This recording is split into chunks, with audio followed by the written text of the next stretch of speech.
Vamos a meditar en la palabra del Señor en esta tarde especial porque es una tarde de Santa Cena.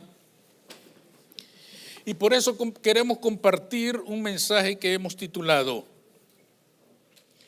Dios está con nosotros y nosotros estamos con Él.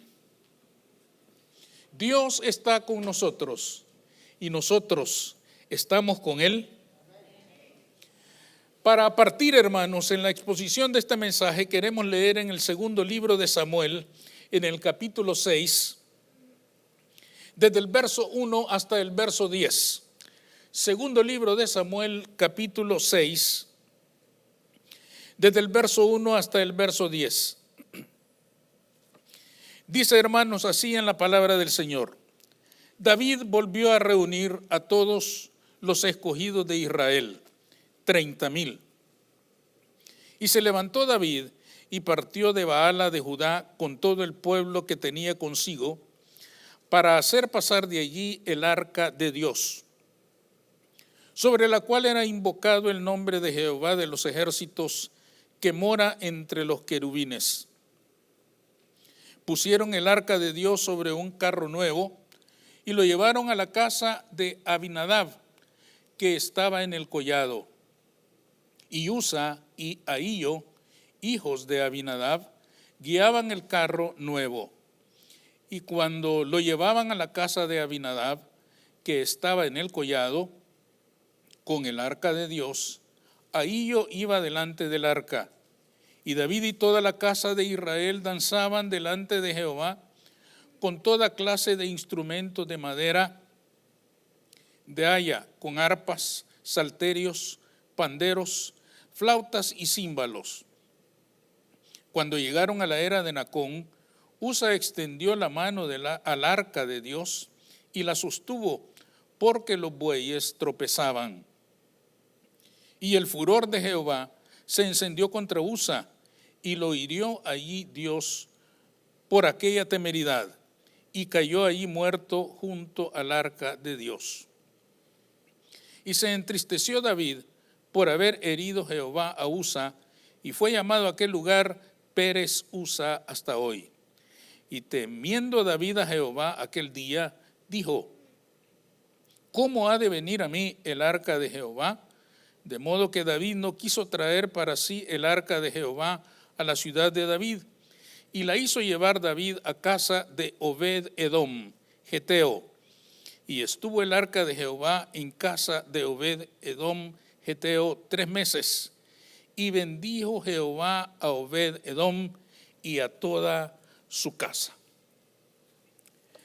Comencemos entonces, hermanos, reconociendo que en el Antiguo Testamento el arca del pacto era el símbolo más importante de la presencia de Dios. Jehová mismo reveló a Moisés los detalles de aquella arca, y desde su aparición acompañó a Israel a todo lo largo de su historia. Sin embargo, al paso del tiempo, nosotros nos damos cuenta de que aquel símbolo tan importante fue perdiendo valor entre el pueblo mismo. Es decir, el arca estaba allí simbolizando la presencia de Dios, pero el pueblo de Israel se fue desentendiendo de ella. Es más, hubo épocas en las cuales los judíos manifestaron muy poco aprecio por ella, al punto de dejarla perder en manos de pueblos paganos. Fue tan grande el descuido del pueblo que en muchos casos estuvo en manos de pueblos paganos. La ruta del arca a través de los tiempos nos deja a nosotros importantes lecciones respecto al hecho de que ciertamente Dios siempre está con su pueblo, pero no siempre su pueblo está con él. Es decir, Dios nunca se descuida de nosotros, pero nosotros podemos descuidarnos de él. Que esto fue justamente lo que pasó con el arca. Examinemos entonces de manera rápida 3 lugares en los cuales estuvo el arca en aquellos tiempos y qué lecciones nos deja esto a nosotros. El primer caso, el arca en el templo de Dagón.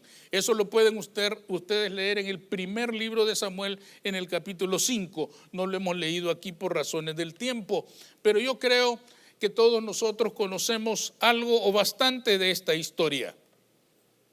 Siendo el arca tan importante, hermanos, en una ocasión, enfrentado el pueblo de Israel con los filisteos los derrotaron en la guerra y el arca quedó en manos de este pueblo pagano. Uno de los pueblos más perversos, uno de los pueblos más paganos de los que tenemos noticia en la palabra del Señor. La negligencia del pueblo de Israel había sido tan grande, hermanos, que en la guerra llevaron el arca pretendiendo que por la presencia sola del arca ellos iban a ganar la guerra, y descubrieron que no era así. Los filisteos los derrotaron y se llevaron el arca. No solo los derrotaron, sino que se llevaron el arca. La guerra la perdieron no porque la presencia de Jehová no estuviera, sino porque ellos no miraron el arca como el símbolo de la grandeza de Jehová, sino que lo miraron como un amuleto que les iba a dar la victoria.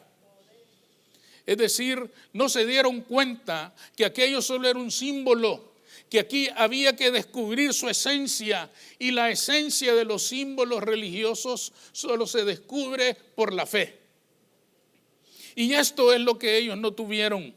Esto es lo que ellos no tuvieron y perdieron la guerra, y el arca quedó en manos de los filisteos. Ustedes van a leer en ese pasaje que lo primero que hicieron los filisteos fue agarrar el arca y llevarla al templo de sus dioses. La llevaron al templo de sus dioses como queriendo decir: otro Dios más al que hemos derrotado, otro Dios más al que hemos vencido. Y lo pusieron delante de su Dios más importante, que se llamaba Dagón. Pero si ustedes siguen leyendo, van a ver que al siguiente día resulta que a Dagón le habían cortado las manos y las habían puesto en una posición tal que estaba prácticamente adorando el arca. ¿Qué significaba esto, hermanos? Significaba que Jehová les estaba diciendo: yo no necesito que me defienda nadie, yo me defiendo solo. Y es fácil defenderme delante de sus dioses, porque sus dioses están muertos y yo soy el Dios vivo. Fue algo tan tremendo, hermanos, lo que pasó ahí, que dice literalmente ahí en el capítulo 5, verso 11, que los sacerdotes de aquella nación nunca más volvieron a entrar en el templo por miedo de Jehová. Fíjense bien que esto significa dos cosas. Uno, que miraron en Jehová a un Dios aterrador, a un Dios terrible, igual que los suyos. No alcanzaron a entender la diferencia. Y segundo, hermanos, significa que ellos prefirieron su religión muerta a descubrir al Dios verdadero. Y continuaron con su religión y continuaron con su paganismo, a pesar de que Dios les había dado muestras de que Él era un Dios que vive. Significa entonces, hermanos, que estos hombres prefirieron la religión a la que estaban acostumbrados que la verdad que iba a transformar sus vidas. Esta primera situación entonces del arca nos enseña a nosotros una primera verdad, y es que casi todos nosotros, hermanos, tenemos una religión ya aprendida, de costumbre. Una religión que practicamos simplemente porque es la costumbre. Y es peligroso, hermanos, practicar una religión de costumbres, porque una religión de costumbres nunca llega a descubrir al Dios Todopoderoso. Si una persona va a la iglesia solo por costumbre, nunca va a descubrir al Cristo que vive. Si una persona, hermanos, le sirve al Señor solo porque le gusta la música, nunca va a descubrir el poder y la fuerza del Dios verdadero que puede transformar su vida. Si una persona le sirve en cualquier área a su Dios por miedo, nunca va a descubrir el amor y la misericordia de Dios. Porque una religión como la de los filisteos todavía persiste hasta el día de hoy. Hay una religión costumbrista que enseña de un Dios terrible, vengador, que va a destruir a todo el pecador. Y por eso se le tiene tanto miedo. Y por eso la gente hacen tantos sacrificios para ver si se le quita el enojo a ese Dios y no lo destruye. Pero el Dios verdadero, el Dios revelado en la Escritura, no es un Dios destructor, no es un Dios aterrador, sino que es un Dios de amor y lleno de misericordia para con el pecador. Es un Dios que anda buscando al pecador para abrazarlo y para perdonarlo. Es un Dios que quiere mostrarle su amor, pero la religión de las costumbres no les deja ver al Cristo verdadero y se quedan con el de la costumbre. Y se quedan con el que les ha enseñado la costumbre. Cuando una persona practica el cristianismo por costumbre, lo único que hace, hermanos, es llevar al Cristo verdadero y ponerlo en el mismo templo de todos los otros dioses. Es rebajar la presencia de Dios a la altura de los otros dioses inventados por los hombres. Pero si una persona realmente quiere ver transformada su vida, tiene que dejar de buscar entre los muertos al que vive. Tiene que buscar al resucitado. Tiene que buscar al que camina sobre las aguas. Tiene que buscar al que sana a los enfermos. Tiene que buscar al que trae vida y vida en abundancia. Y ese no está entre las religiones costumbristas. A ese hay que buscarlo por la fe. A eso hay que buscarlo con el corazón. Ese no vive en los templos hechos de manos. Ese Cristo habita en donde el corazón del hombre reconoce su condición de pecador y reconoce que solo hay uno que lo puede limpiar: la sangre del Cordero que quita el pecado del mundo, Jesús de Nazaret. Solo ese que vive lo puede limpiar. Solo ese que vive lo puede cambiar. Todos los demás dioses son invenciones humanas y están muertos, son inertes. Por eso decía el profeta Isaías que esos dioses tienen ojos pero no ven, tienen pies pero no caminan, y por eso tienen que ser cargados por los hombres. Pero al Dios verdadero no lo carga nadie. Él nos carga a nosotros cuando caemos, porque Él nos ama. Él nos levanta a nosotros cuando caemos, porque Él nos ama. Ese es el Dios verdadero. Ese es el Dios al que hay que buscar y encontrar, y a ese se le encuentra por la fe y no por la religión de costumbres, no por la religión de tradiciones, sino por el Evangelio de Jesucristo. El segundo lugar, hermanos, en donde estuvo el arca, déjenme terminar este punto. Si siguen leyendo ustedes el capítulo 5, van a darse cuenta de que estuvo 7 días entre los filisteos. Y en esos 7 días hizo destrozos. Se arruinaron las cosechas, vinieron enfermedades, vino una epidemia terrible en ese lugar. Terrible mortandad por causa de una epidemia. Justamente algo similar a lo que nosotros estamos viendo. Y entonces los filisteos dijeron que se vaya de aquí, que se la lleven, por favor, ya no la queremos aquí. 7 días la tuvieron ahí, y en 7 días en que tuvieron el símbolo de Jehová de los ejércitos, solo encontraron juicio, sufrimiento, dolor, pena, angustia y enfermedad por causa de su rebeldía.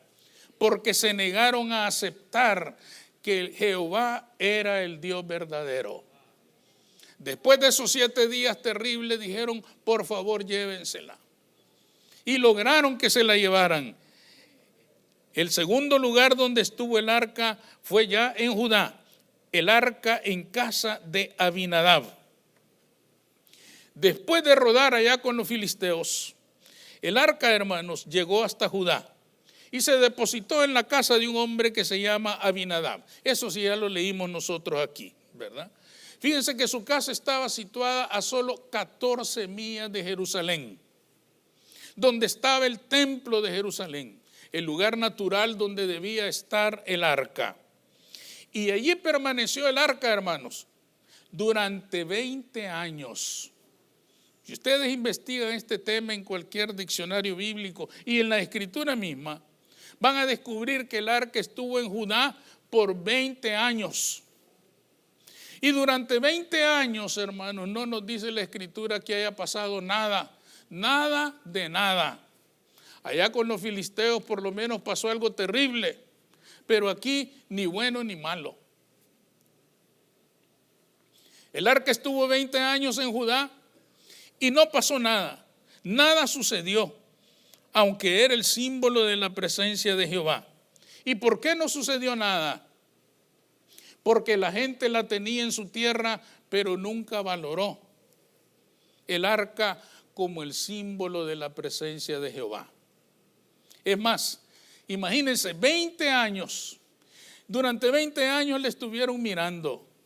Los niños que nacían en esa época ya nacían mirando el arca y algo les decían del arca, pero nunca nadie les dijo, esta es el símbolo de la presencia de Jehová.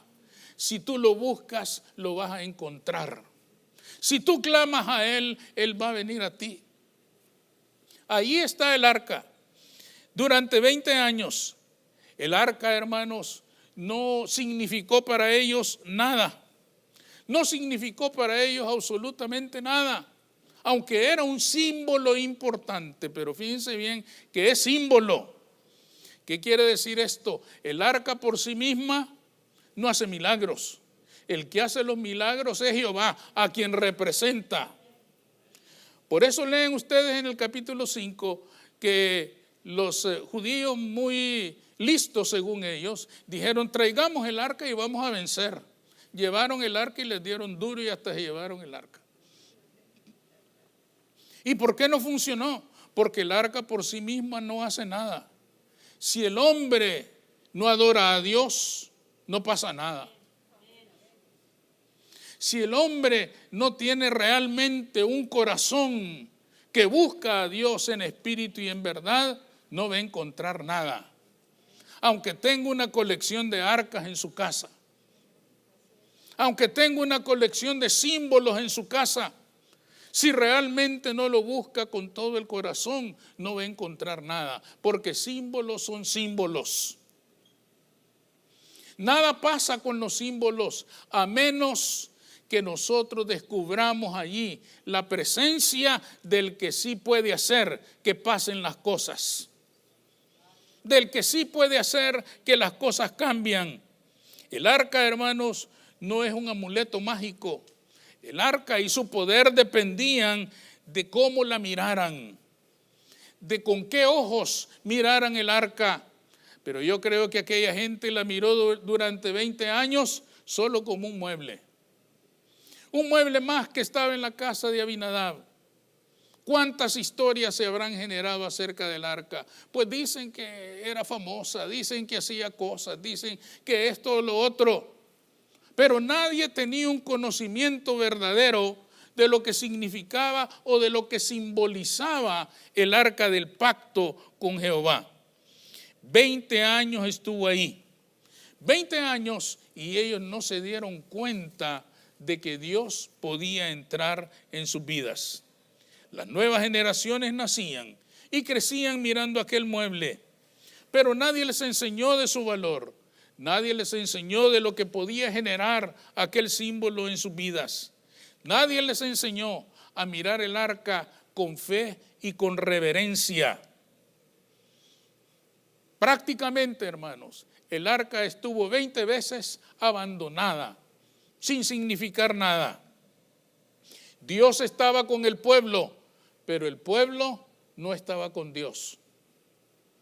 Él estaba allí, pero el pueblo no lo buscaba.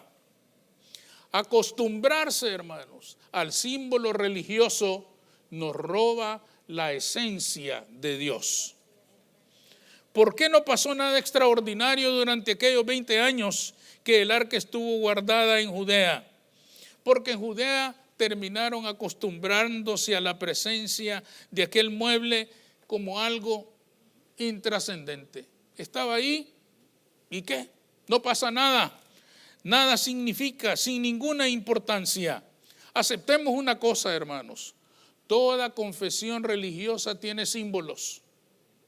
Es innegable que toda confesión religiosa tiene símbolos. Nosotros mismos estamos esta noche frente a los símbolos de la Santa Cena. Los elementos de la Santa Cena simbolizan la carne y la sangre de Cristo Jesús. No son, simbolizan. Y eso se puede quedar en pan y en refresco, a menos que usted le descubra el valor espiritual que tienen si adora a Jesucristo en espíritu y en verdad. Eso es lo que va a hacer la diferencia. Y eso es lo que no había en Judea. Si nosotros nos acostumbramos a ver los elementos de la cena, hermanos, una vez al mes, simplemente como pan y refresco, la ceremonia de la conmemoración del sacrificio de Cristo no tendrá ningún valor para nosotros.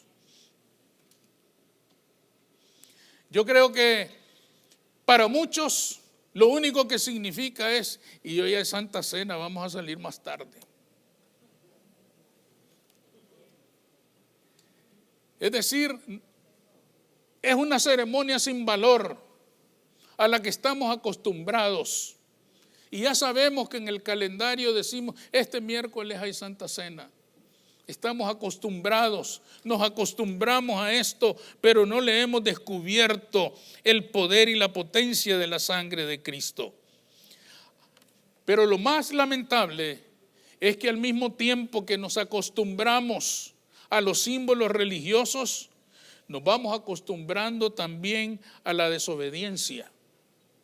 Nos vamos acostumbrando también a la falta de reverencia hacia las cosas de Dios. Nos vamos acostumbrando a la religión de las costumbres. Y si nos acostumbramos a eso, un día Cristo ya no tendrá presencia en nuestra vida. Será solo un símbolo religioso más. David mismo se equivocó. Ustedes ya vieron el gran error que cometió. Él quiso trasladar el arca y llevarla a Jerusalén. La intención era buena. Pero ¿qué pasó? Lo hizo a su manera. Mandó a construir un carro nuevo porque dijo él, esto es para Jehová. Tiene que ser perfecto, santo, limpio, puro. Y mandó a hacer un carro nuevo.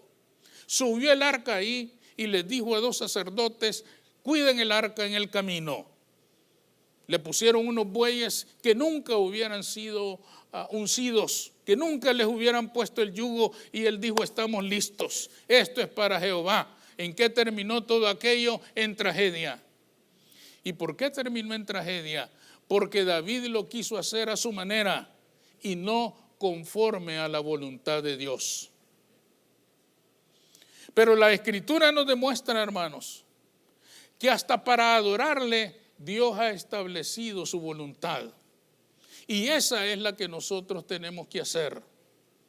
Y entre la voluntad de Dios, hermanos, para cuando su pueblo le adora, se incluye el hecho de que haya reverencia en la casa del Señor.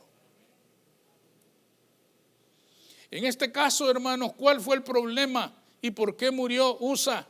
Dice ahí en el relato que los bueyes tropezaron, el arca se movió, él quiso sostenerla y por tocarla con sus manos cayó muerto. ¿Pero por qué cayó muerto? Porque Dios había dicho siglos atrás, solo los levitas la pueden llevar, nadie más. Si David lo hubiera sabido, no hubieran cometido este error. Pero obviamente no conocía la voluntad de Dios y quiso hacer su voluntad. Las consecuencias fueron desastrosas. ¿Por qué pasan estas cosas, hermanos? Porque a veces nosotros creemos que podemos manipular a Dios a nuestro antojo. Como si nosotros fuéramos señores y Él fuera el siervo. Pero la cosa no es así. Él es el Señor. Él es Dios. Él es quien decide cómo se hacen las cosas. A nosotros nos toca encontrar en su palabra cuál es su perfecta voluntad para nuestra vida y seguirla, porque si estamos en su voluntad, estamos en victoria. Porque si estamos en su voluntad, vamos a salir adelante. Porque si estamos en su voluntad, vamos a hacer las cosas como Él nos ha indicado. Cuando hacemos las cosas a nuestra manera, no pasa nada. Ahí está Cristo, ahí está el arca, ahí está lo que ustedes quieran, pero no pasa nada. ¿Por qué no pasa nada? Porque a nosotros nos falta conocer al Dios verdadero a través de su palabra. No podemos mirar, hermanos, los símbolos de nuestra fe como algo que no vale nada. Pueden valer nada o pueden valer mucho. Depende del corazón con el que nosotros los veamos. Depende del corazón con el que nosotros nos acerquemos a ellos. Entonces tendrá significado. Así será con todos los símbolos y con todas las ceremonias de nuestra práctica cristiana. Si una persona se bautiza sin convicción, sin estar real, si una persona pasa por el bautismo en agua, sin estar buscando realmente una novedad de vida, solo se va a dar un chapuzón. Y nada más. Que lo disfrute, porque eso va a ser todo lo que va a recibir. Que disfrute las fotos cuando salga, porque eso va a ser todo lo que va a recibir. Para que alguien, hermanos, descubra el valor del bautismo en agua, tiene que saber qué es lo que anda buscando. Tiene que saber que ese es el símbolo de morir con Cristo a la vida pasada y levantarse en novedad de vida para la gloria y la honra de Jesucristo. Tiene que saber que está dando un testimonio público de que va a vivir una nueva forma de vida. Si no ha entendido todo esto, solo se va a mojar. Y no va a hacer otra cosa. Toda ceremonia, todo símbolo religioso, a cada símbolo religioso le tenemos que encontrar su verdadero valor y su verdadero significado. Y el verdadero valor y el verdadero significado de cada símbolo religioso y de cada ceremonia religiosa es de carácter espiritual. Por lo tanto, nuestra búsqueda debe de ser en qué me va a enriquecer mi vida esta práctica, en qué me va a enriquecer mi vida espiritual el desarrollar o el avanzar en esta etapa de mi vida cristiana. Tiene que haber algo que venga a mi vida, tiene que haber algo que me transforme, tiene que haber algo que me cambie, tiene que haber un fruto de cada paso que voy dando en mi vida cristiana. De otra manera, hermanos, tenemos el arca por 20 años y no pasa nada. Por 30 años y no pasa nada. Por 40 años y no pasa nada. Sino hasta que descubramos que simboliza la presencia del único Dios verdadero. Y que si lo vamos a buscar, lo vamos a encontrar. Y cuando lo encontremos, nuestra vida va a ser transformada. Entonces vamos a alcanzar verdaderas metas en nuestra vida cristiana. La última parada del arca. El arca en casa de Obed-Edom. En el verso 10, hermanos, que nosotros leímos, dice ahí,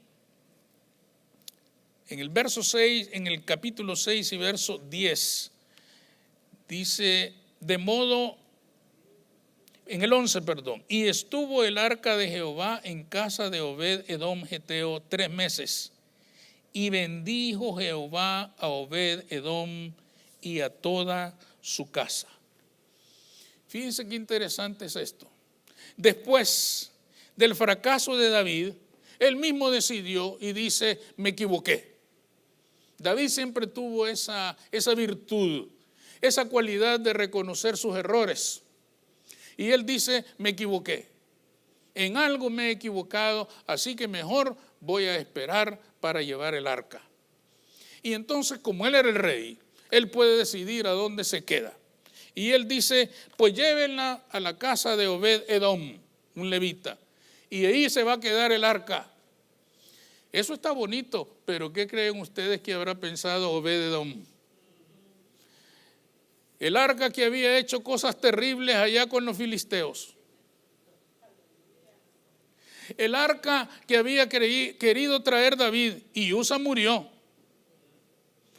Yo creo que Obed-edom en primer lugar habrá dicho, no, busquen otro lugar. Esto está terrible. Pero como David era el rey y nadie le podía decir que no, pues llevaron el arca a casa de Obed-edom. Solo estuvo 3 meses, pero en 3 meses se vieron los resultados. En 3 meses, dice ahí, Jehová bendijo la vida de Obed-edom y de toda su casa. Fíjense qué interesante esto. Allá la tuvieron 7 días con los filisteos y aquello fue terrible. En Judá había estado 20 años y no pasó nada. Pero con Obed-edom estuvo 3 meses y todo cambió. ¿Cuál habrá sido la diferencia? ¿Por qué con Obed-edom hay tanta bendición y con nosotros estuvo 20 años y no pasó nada? Con nosotros estuvo 7 días y solo hubo destrucción. El arca venía, hermanos, con un pasado terrible. Pero Obed-edom, hermanos, parece que no se niega. Y yo creo que no se niega, hermanos, porque este hombre dijo, este es el privilegio más grande que puedo tener en mi vida. Este es el símbolo del Dios verdadero, el Dios de Israel, y va a estar en mi casa. La actitud de este corazón, hermanos, la actitud de esta alma que dice, glorifícate, Señor, porque tú eres Dios y vas a estar en mi casa.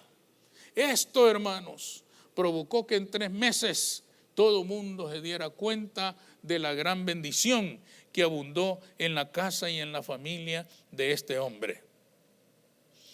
Seguramente que este hombre no vio el arca como un simple símbolo religioso.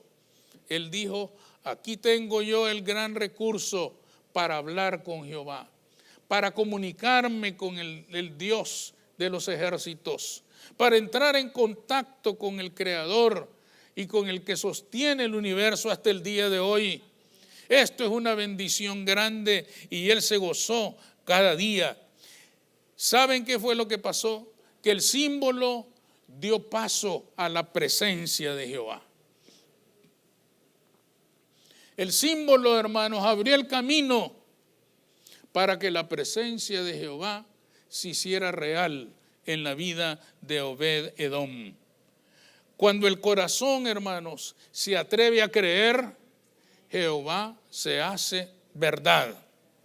Cuando el corazón se atreve a tener fe, el símbolo abre el camino para que la presencia de Dios sea real. Cuando se atreve a pensar que la gloria de Dios se puede manifestar en medio de su vida, es entonces, hermanos, cuando Jehová se hace realidad en la vida de alguien. Y por lo que hemos leído, así fue. Con los filisteos no hizo más que destrozos.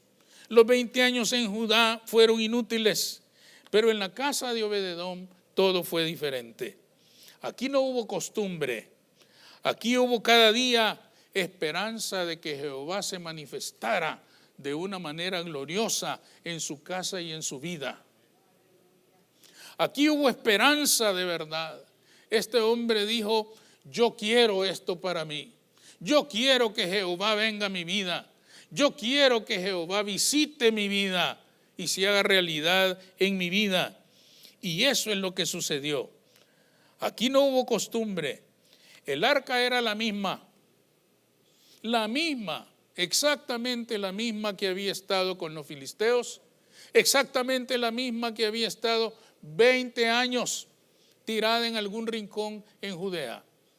Pero en la casa de Obed-edom aquello fue maravilloso. Esto nos obliga a preguntarnos, ¿qué tan acostumbrados estamos nosotros a ver la presencia de Dios o los símbolos de la presencia de Dios? Nosotros lo vemos simbolizado de muchas formas en nuestra vida cotidiana. Por ejemplo, lo vemos simbolizado en la Biblia. tenemos montones de ellas. El teléfono ahora tiene todas las versiones que deseemos, en todos los idiomas que querramos, pero no leemos ninguna. En la casa hay Biblias por todos lados.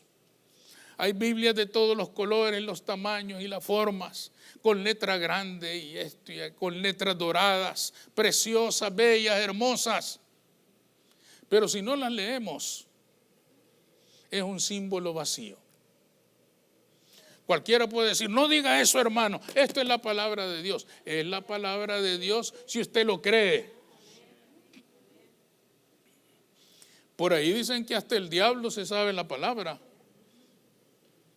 La palabra por sí sola, hermanos, es solo una palabra, pero si se cree con el corazón, entonces cambian las cosas. Entonces es la verdad eterna de Dios. Nosotros tenemos la Biblia, pero ¿cómo la vemos? Cuando alguna vez la leemos ya para dormirnos porque no falla. Es el somnífero perfecto. Apenas empezamos en Génesis 1:1, en el principio creó Dios los cielos, ya la tierra ya no la decimos. Otras veces la leemos como si leyéramos el periódico, como si leyéramos cualquier cosa, y nuestro corazón no alcanza a comprender que estamos leyendo un libro eterno. Un libro que ha querido ser destruido a lo largo de los siglos por multitud de enemigos, pero que persiste hasta el día de hoy porque la mano de Jehová lo ha guardado, porque la mano de Jehová lo ha conservado para nuestra instrucción, para nuestra guía, para nuestro consejo. ¿Cuántas veces leemos la palabra como la palabra de Dios, creyendo que es la palabra de Dios, convencidos de que es la palabra de Dios, de que no estamos leyendo cualquier cosa, que estamos leyendo algo milagroso, algo extraordinario, algo eterno? ¿Quién sabe cómo estamos leyendo la Biblia? Pero de que la tenemos, la tenemos. También, hermanos, el símbolo importante en el que vemos la gloria de Dios en el templo. El templo es un símbolo muy importante de nuestra fe. Pero si al templo llegamos distraídos, enfocados en otras cosas, si al templo entramos como si estamos entrando al cine, muy probablemente no vamos a recibir nada de todo lo que Dios quiere darnos. Porque el que busca halla, y al que llama se le abrirá. Pero si nosotros llegamos distraídos, sin una verdadera búsqueda del Señor para nuestra vida, muy difícilmente nosotros vamos a recibir algo. Nosotros mismos reducimos el templo a un simple edificio. Pero cuando tenemos una actitud de alabar y de glorificar a Dios, de adorar al Rey de Reyes y Señor de Señores, entonces deja de ser un edificio y se vuelve el lugar donde mora la presencia de Jehová, donde no se puede ministrar a causa de la unción, donde la gloria de Jehová llena toda la casa porque Él se hace presente para bendecirnos. Pero depende de cuánto nosotros hemos venido a buscar. Y lo mismo puede suceder con la Santa Cena. La Santa Cena significa comunión. Se deriva de la palabra griega eucaristos, que quiere decir comunión. Por eso ustedes ven que en el catolicismo romano dicen Eucaristía. Usan bien la palabra, comunión. Comunión quiere decir que todos estemos unidos, que todos estemos en armonía, que todos estemos en paz cuando practicamos la Santa Cena. Pero ¿qué os parece, como dice el Señor? Comunión es inclusión, estar todos juntos. Pero si nosotros venimos a la Santa Cena excluyendo al que no me cae bien, este grupo no le habla a aquel grupo, si nos estamos excluyendo unos a otros durante la Santa Cena, dice el apóstol Pablo, no yo, eso no es la cena del Señor. Eso es el símbolo. Eso es nada más el objeto. Pero la Santa Cena viene a ser la Santa Cena del Señor cuando estamos en comunión. Cuando nos amamos unos a otros porque todos somos hijos de Dios. Yo creo que al Señor no hay nada que le glorifique más y que le agrade más que ver a su pueblo amándonos unos a los otros. No creo que haya algo que le satisfaga más. En el capítulo 17 de San Juan, el Señor, seguro de que ya pronto va a morir, ora al Padre. Y ora por los discípulos. ¿Y qué es lo que le pide al Padre por los discípulos? Padre, te ruego que ellos sean uno, así como tú y yo somos uno. Él no dijo te ruegue que los guardes y que sean uno. Que estén unidos, que sean hermanos, que se amen unos a otros. Esto es el ruego. Esto es el ruego del Cordero de Dios que va a entregar su vida por el pecado del mundo. Esto es el ruego al Padre, que sean uno, pero tan plenamente como tú y yo somos uno. ¿Cuánta unidad mirará el Señor en nosotros cuando venimos a la Santa Cena?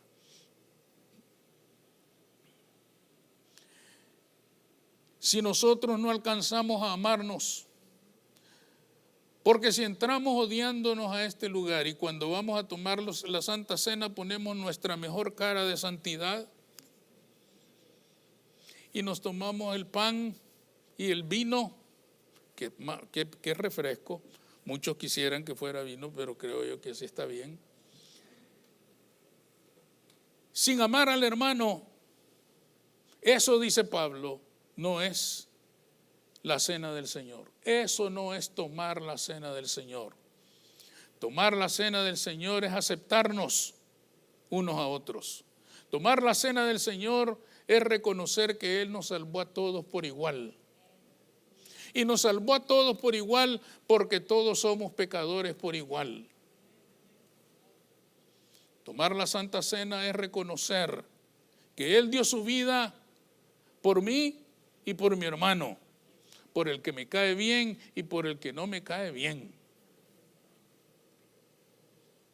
Por lo tanto, incluirnos unos a otros en la Santa Cena es fundamental para que esto tenga valor, para que esto tenga significado, para que esto dé frutos, para que esto produzca desarrollo, crecimiento espiritual en cada uno de nosotros. De otra manera, será el arca que lleva quién sabe cuántos años ahí y no ha pasado nada, porque nos hemos acostumbrado, porque lo vemos como aquello que se hace una vez al mes y hay que hacerlo porque así está mandado. Entonces nunca habrá crecimiento. Cuando estas cosas pasan, parece que la religión de la costumbre nos ha alcanzado otra vez. Y esto es peligroso. Cristo no nos salvó para que volviéramos a lo mismo. Cristo nos salvó para ofrecernos una vida nueva. Cristo nos salvó para ofrecernos una vida en la cual nosotros vamos a ser enriquecidos en todas las áreas de nuestra vida. Cristo nos salvó para que crezcamos, no para que seamos cada vez más pequeños, agobiados por las debilidades humanas que a todos nos afectan. Cristo nos salvó para que seamos vencedores, no para que seamos derrotados por nuestras debilidades. Cristo nos salvó para que haya victoria en nuestra vida. Él ganó la victoria por nosotros, pero quiere que se haga realidad en nuestra vida. ¿Cuánto realmente estamos alcanzando victoria en Cristo? Deberíamos decir como Pablo, hay victoria en Cristo Jesús. Todo lo puedo en Cristo que me fortalece. En Él podemos ser más que vencedores, pero tenemos que luchar. Tenemos que dejar atrás la costumbre, los símbolos vacíos, y que los símbolos sean el recurso para que la realidad de Cristo en nuestra vida se haga verdad.